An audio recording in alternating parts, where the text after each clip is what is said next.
وتولى عنهم وقال يا أسفا على يوسف وابيضت عيناه من الحزن فهو كظيم. قالوا تالله تفتأ تذكر يوسف حتى تكون حرضا أو تكون من الهالكين. قال إنما أشكو بثي وحزني إلى الله وأعلم من الله ما لا تعلمون. يا بني اذهبوا فتحسسوا من يوسف وأخيه ولا تيأسوا من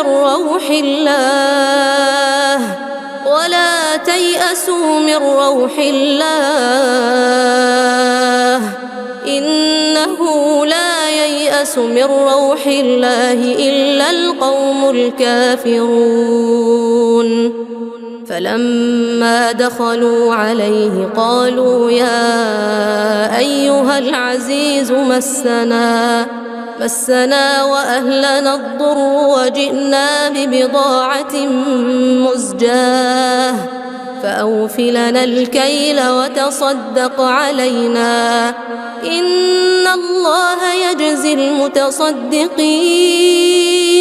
قال هل علمتم ما فعلتم بيوسف وأخيه إذ أنتم جاهلون؟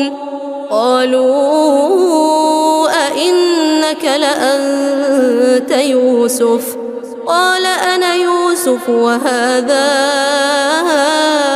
أخي قد من الله علينا إنه من يتق ويصبر فإن الله لا يضيع أجر المحسنين. قالوا تالله لقد آثرك الله علينا وإن كنا لخاطئين. قال لا تثريب عليكم اليوم يغفر الله لكم وهو أرحم الراحمين.